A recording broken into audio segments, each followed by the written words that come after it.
Okay,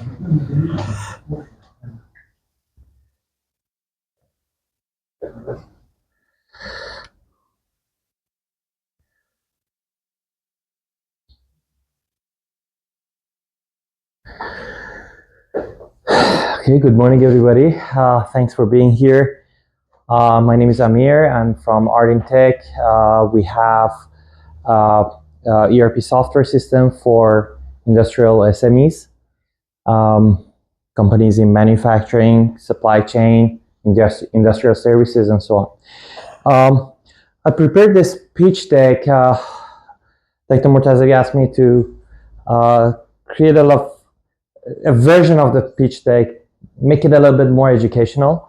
So the pitch deck that you see does not have all of the elements, specifically financials are removed, but I'll explain where you have to put the financials if it was a real one. But it's as close as it can get to a real one. So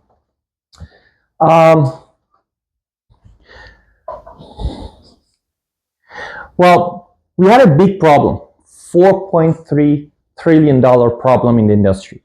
And that's when we are working in the industries, we have lack of real-time visibilities, human errors, and productivity loss because our industries are not using proper system, because a lot of them are not systematized. They are basically depending on human interactions and human memory and humans being perfect, which almost never is.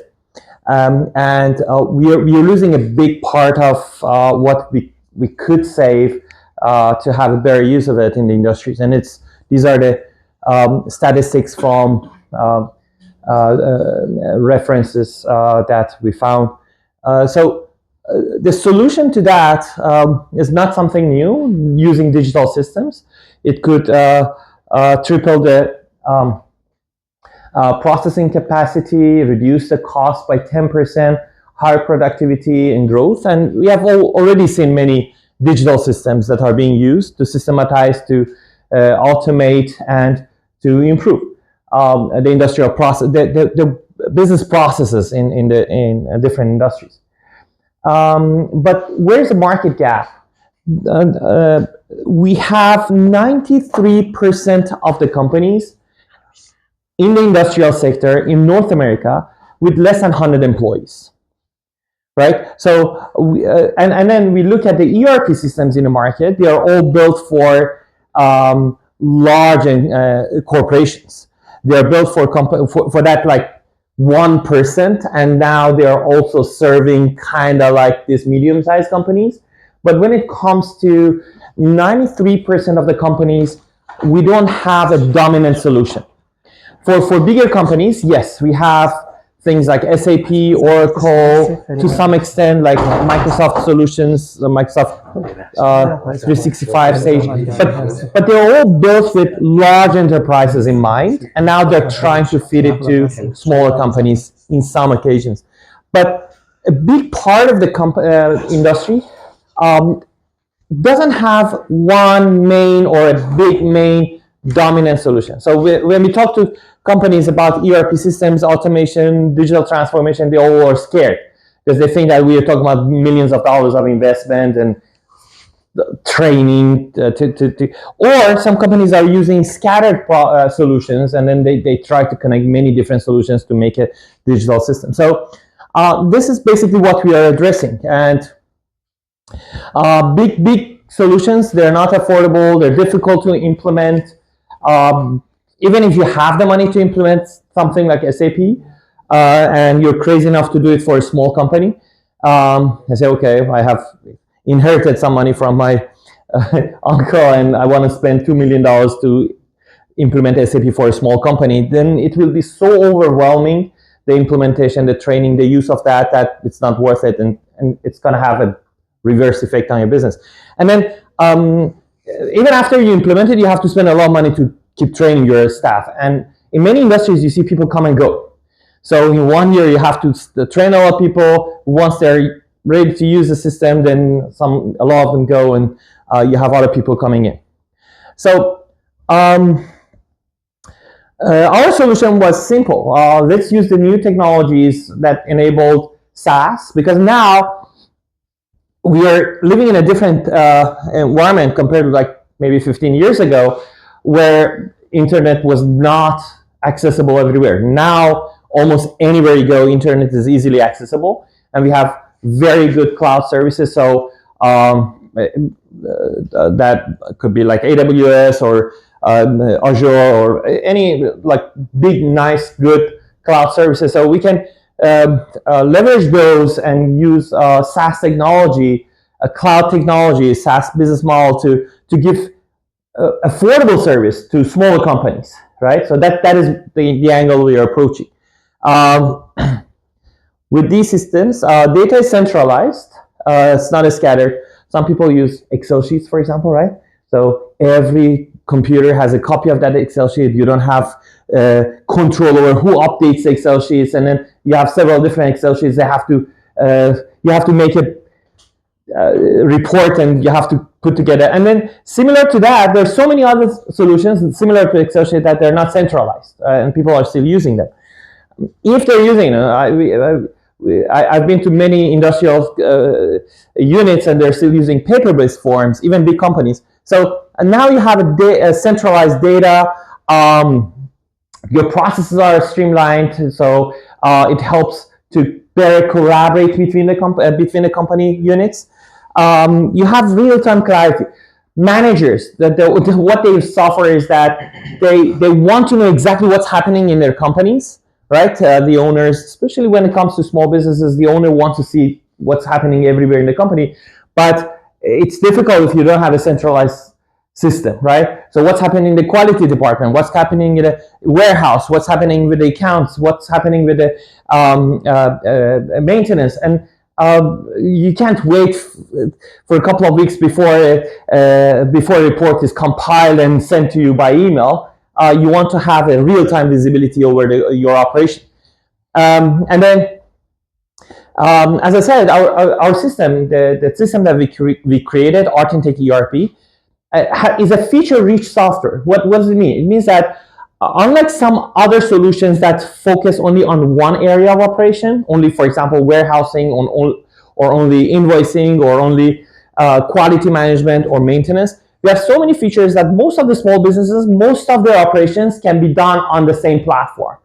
So we avoid adding features that are not necessary for small medium businesses. So to keep it as simple as possible to use, as quick as possible to implement, and as easy to train as possible. But at the same time, we cover a lot of their operations area on one single platform. So that helps them to avoid extra cost of integrating this system with the other system, each for one part of the operation. So this is a big advantage we're bringing in, and as I said, it's quick and easy to implement. So a company can basically use it, start to use the system in a couple of days. The whole implementation process shouldn't take long if the data is available from that company and is scalable and affordable. So what are the functional areas that we are covering? We have 18 modules in the software, but these are the main areas we are covering. We are covering supply chain management, human resource management, maintenance management, financial. We have some financial reports, workplace safety, project control, manufacturing control, and quality management. And these are all integrated. For example, imagine you have a work order in a maintenance department. You assign it to somebody. So that person receives a notification. It's integrated with their calendar. And when they use something in a maintenance process, it is being deducted from the inventory too, automatically, right from the work order. And then knowing what you have used, you can issue an invoice right from there. So invoicing is connected to maintenance management, is connected to the inventory, so you don't have to send emails and reports and Excel sheets from one department to another department, depending on people knowing what's going on.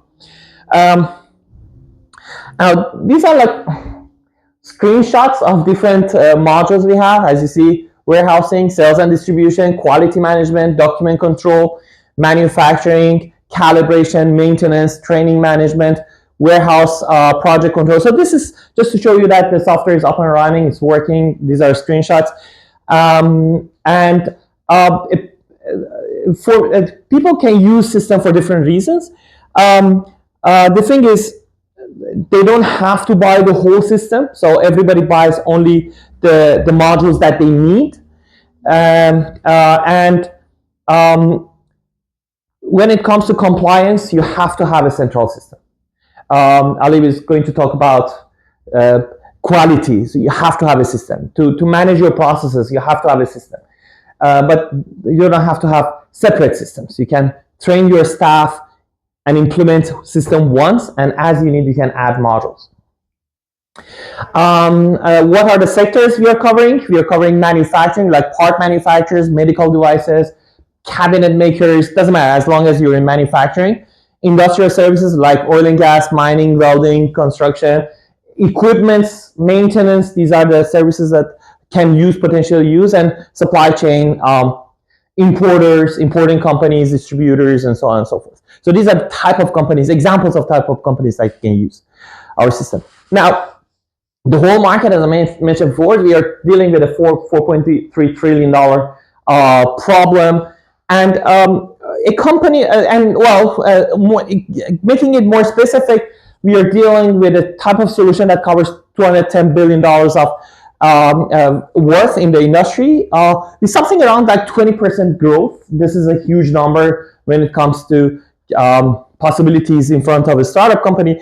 And our serviceable, obtainable market is $5 billion, potentially $5 billion, which is that is very specific to the type of the solution that we are giving to the type of companies that we are targeting to serve. Just back to the educational part.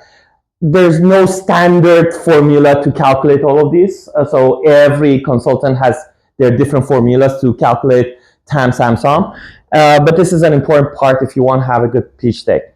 And you have to be able to back these numbers. So it's preferable to go back and check the numbers from the reputable reports or published by consulting companies.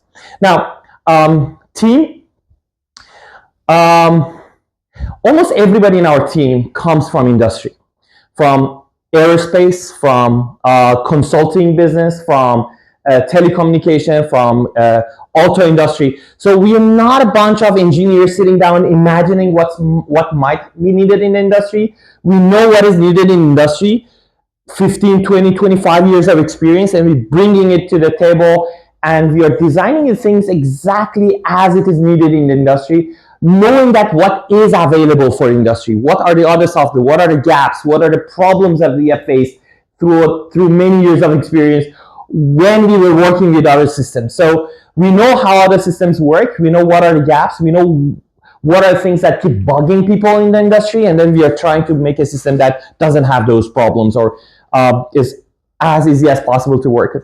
And this is our office 2019 pre-COVID, one of the meetings we had. So our pricing model, we have $25 per module. It's not clear on this screen, per module. So if a company only needs warehousing, they don't have to pay a huge amount of money, like thousands of dollars. So they need like 5 modules, warehousing, receiving, whatever, like 4 or 5 modules. They only pay for those modules per month. And one of the differentiators between us and some similar solutions that we give unlimited users.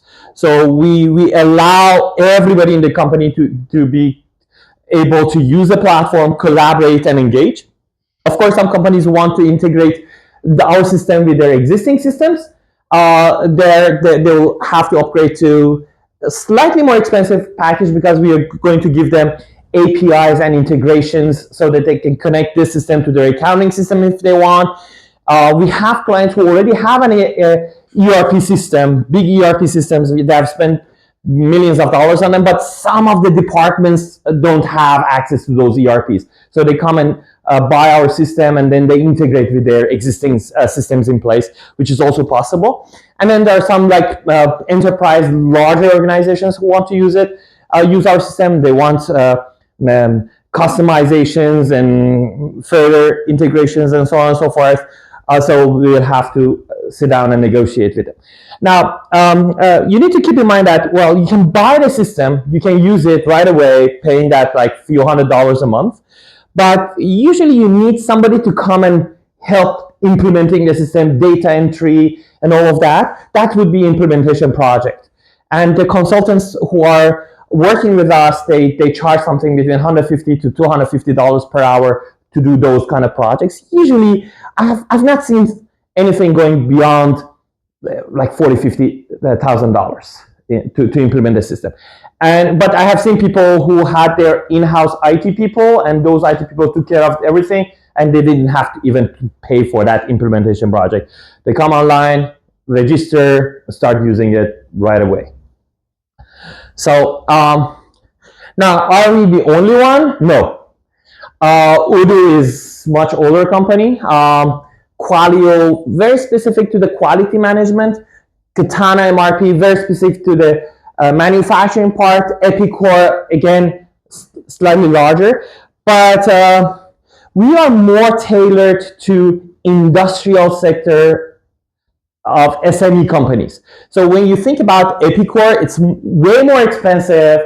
And even that doesn't necessarily have all of the components because they are mainly focused on the manufacturing process or warehousing process. Katana MRP, it's MRP. It doesn't have all of the other modules, right? So it's focused on, again, warehouse and manufacturing. It doesn't have much, for example, for maintenance or quality. On the other hand, Qualio is focused on quality, doesn't have other parts in it, right? So we are kind of covering all of the parts, again, for SMEs. So for the people who don't want to spend a couple of $1 million, or they cannot. Odoo has more or less everything, right? But then it can quickly get more expensive as you increase the number of users or modules and the way that you use it. So initially it looks like it's quite the same price, but it can quickly take you to the bankruptcy. And we believe, and we have tested that with many partners who are familiar with both of the systems, that it's way easier to use our system than even Odoo. The other thing is that Odoo is a bit more general compared to us. We are more industrial. So if you have an industrial facility, probably you find us a little bit more relevant to your specific type of business. Now, what's in it for you as investors? Dear investors, this is what is waiting for you. So we are not at the valuation round right now. So, but we can give you ideas about what would be the worth of a company in a very short time, right? So we have done some benchmarking. Odoo started 2005. This is the information I have from end of 2023, right? So they have 7 million users, and the worth of the company is 600. The funding that they have attracted is $600 million. Now I think it's around like $800 million. So that means the worth of their company should be something around like $2 billion, something around $2 billion perhaps. But look, they have 7 million users, but it doesn't mean that they have 7 million companies using it.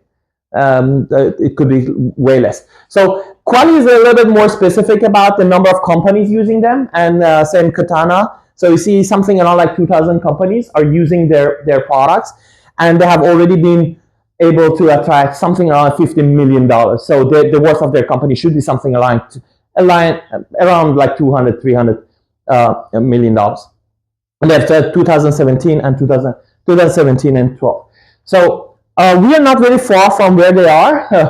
Yeah, in terms of functionality, we are probably even ahead in some parts.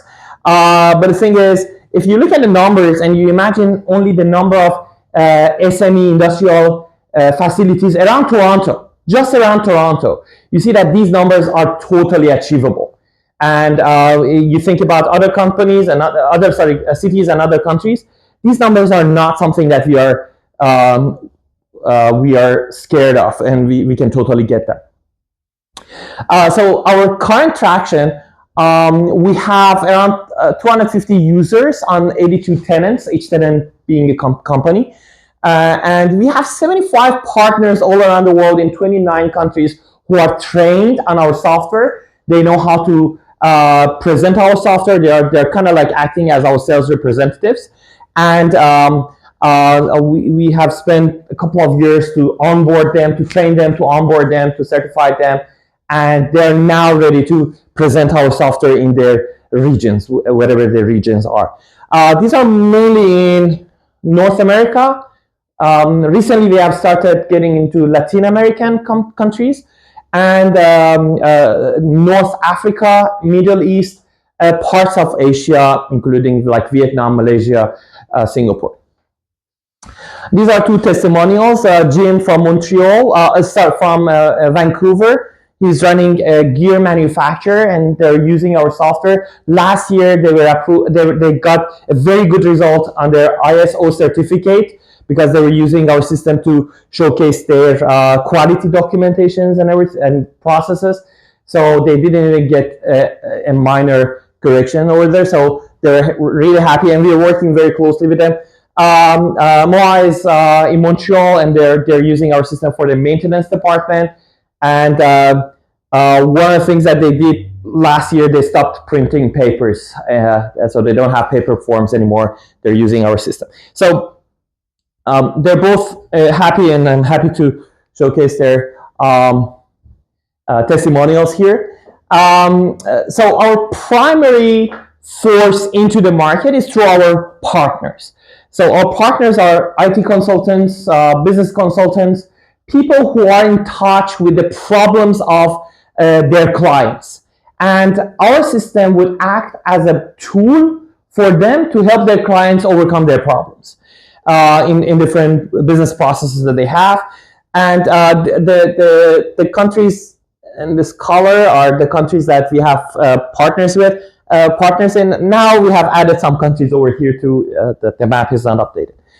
And then we have another part, it's self-service subscription. So if you go to our website, you can easily go to free trial and select the modules you want. You can immediately start using our software. So that is another way to start using our software. It's either through self-service subscription or through one of our partners. These are our go-to-market strategies. Other than our personal network, we have sold some to some places through our personal network too, but that's not scalable. What is scalable is the network our partners and the self-service subscription through online through our website. This is a journey that we want to go through until the end of next year. So basically, we are done with like completing the software, testing it, having some basic initial users. Now we are looking into integrations. We have some integration partners. They have their systems. We have our systems. We connect our systems. So, for example, right now we are working with another company in Toronto. They have some measurement devices and IoT systems. They're connecting it to our system, so they have a bigger integrated system. Or we are working with some software companies, and they're connecting their system to our system, and now the whole package will be more valuable to their customers. Mm-hmm. And the next steps would be to create a developers community, to marketplace, and so on and so forth. Amir, 23 minutes left. 23 minutes have passed. I have 3 more slides, I guess. Okay. Not so 10 slides. Yeah. 10 slides. 10 more. No. The rest are contingencies. Yes. So we expect exponential growth, and this is exactly what we see in other similar companies that have gone through this pathway. Right now we are looking at raising $500,000 on a safe Y Combinator safe contract with a valuation cap of $4 million. And my ask would be if you're interested in investing in our company, you're more than welcome to have a session with me. I can show you a demo of the software, how it works, our financials, and so on and so forth. So we have a data room to share with you. And or if you know anybody who would be interested in investing in a company, I think our company is in a very good position because right now we are at the beginning of our sales acceleration, and right after that, the value of the company will be way higher than what we can offer shares for right now, and that would be a golden opportunity here right now is a golden opportunity if somebody wants to invest in a company like us. Other than that, if you know anybody who can use our software, that would be an amazing reference. If you know consultants who are giving consulting to companies in the areas of business consulting, quality consulting, Ali has a team making a community of quality experts. So you're more than welcome to join that community and know how to use this to digital transform the solutions that you're providing. So any help like that would also be appreciated. And that's it. The rest is appendix. If you have any questions.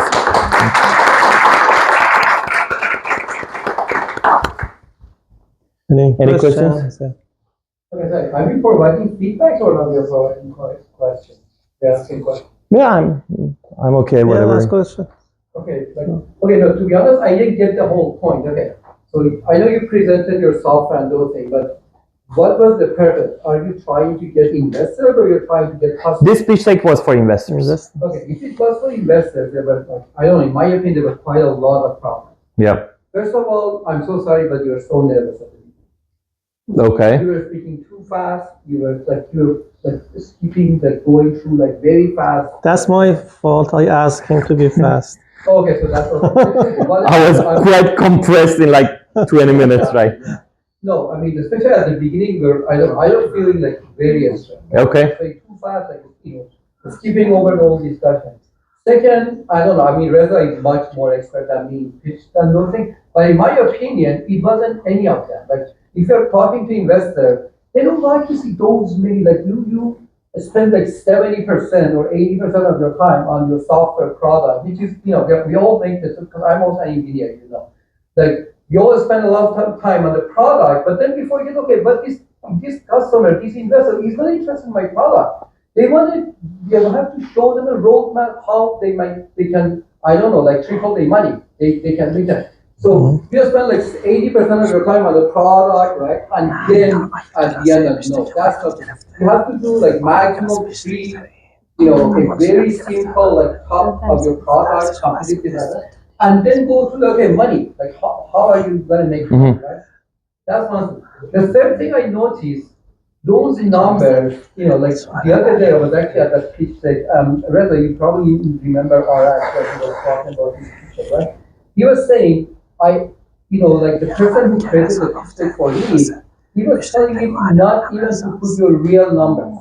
Even though I'm making, for example, $200,000 today, the person was saying, no, even if you show them if it is real, it's still they're not going to believe you. Put the numbers much lower, 600,000, because if they believe they kind of come to you, then you can discuss.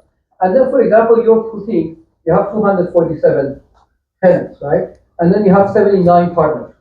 So there's no way that 79 partners, they can bring you only 247 tenants. Yeah. So don't put those real numbers. Only put, for example, I have 8 partners, which is for real, the active ones. And then, this is the potential. You're talking to more. But because if you put 79 and 200, everybody's okay, this is a lot. They're going to go away.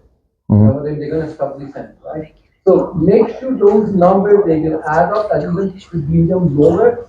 So, so they become, because if they feel like you're lying, it's all gone. No, there are a couple of things. One is that the numbers, of course, as I mentioned in the beginning, I have deleted some of the financials over here because this was more supposed to be an open presentation. So you're absolutely right.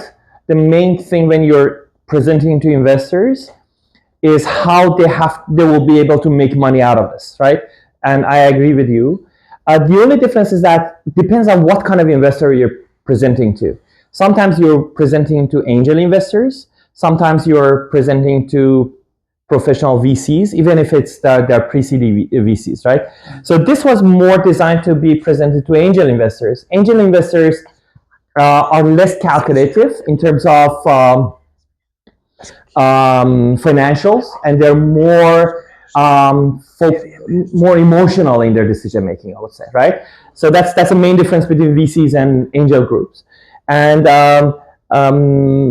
well, that's why I wanted to show how great the software itself is and what are the potentials, because that is more emotional part of this, the presentation. But you're absolutely right. There are some slides that are omitted that are more towards the financial, how you make money, compare what is now, what was before, the growth rate and stuff like that. And that should also be included. The other thing about real numbers and diminished numbers, well, I'm assuming that some of them have been in relevant industry, and those are the angel investors that would be interested in investing in these kind of companies, because they know what the industries look like, and to them the numbers look real. If I make fake numbers, they'll know. So I don't want to show. But one of the things that I didn't have time to explain here was that was about our partner network, the process that we have gone through with the partner network, and what is the percentage of the partners who are active, the percentage of our gold partners, the percentage of our less active partners, and that would address the question that you had, and that's a valid question too. And thanks for the feedback. And strictly in the current phase stage, fantastic, congratulations. Thank you very much. Other questions? Okay. We good? Okay. Oh.